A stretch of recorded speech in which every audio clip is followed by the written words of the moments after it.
Primeiro eu vou dar uma introdução, explicar um pouco a respeito do câncer de pulmão em si, das classificações, do estadiamento e da epidemiologia, e aí a gente vai tentar associar um pouco com o cuidado paliativo para esse paciente.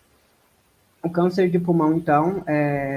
a principal causa de morte, de mortalidade entre todos os cânceres no mundo. É um câncer geralmente muito grave e com uma taxa de sobrevida muito baixa em 5 anos, então 17%, e um tipo de câncer que cursa com sintomas graves, que incluem desde falta de ar, a dor, fadiga e a anorexia.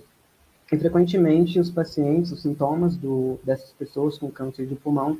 são mal manejados de forma ineficiente, o que causa uma carga significativa de sintomas e sofrimento para essas pessoas.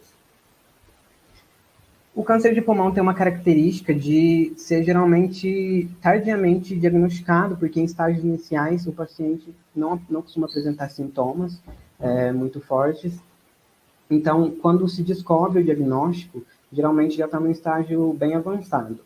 Os sintomas mais característicos que levam a desconfiar, a princípio, de uma doença pulmonar, então do câncer de pulmão, são a tosse persistente, infecções de repetição, então a pessoa que tem muitas pneumonias e repetidas vezes, a hemoptise, que é essa tosse com sangue, o desconforto respiratório, a dispneia, uma falta de ar persistente, um cansaço e falta de energia constantes, e também se observa geralmente uma perda de peso e de apetite, que geralmente é sem uma explicação visível. Aqui eu trago alguns dados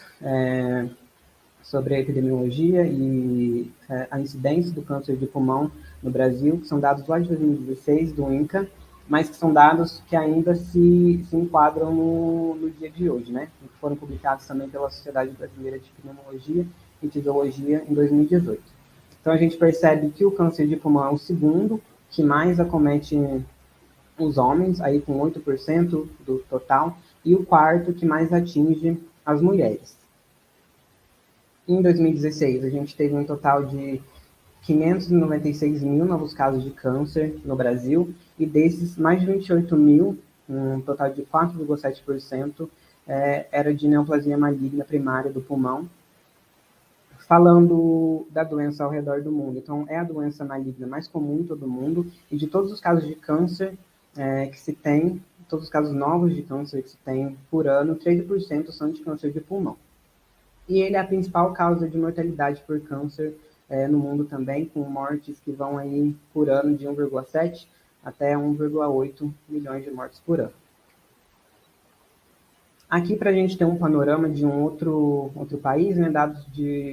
lá dos Estados Unidos, de 2019, mostrando a estimativa de novos casos em 2019 do câncer de pulmão, e a gente vê que é o segundo, tanto em homens e em mulheres, em incidência, e apesar de não ser o primeiro em incidência, ele ainda, quando se fala de mortes, ele é o primeiro tanto para homens quanto mulheres, mostrando a alta mortalidade que esse câncer apresenta.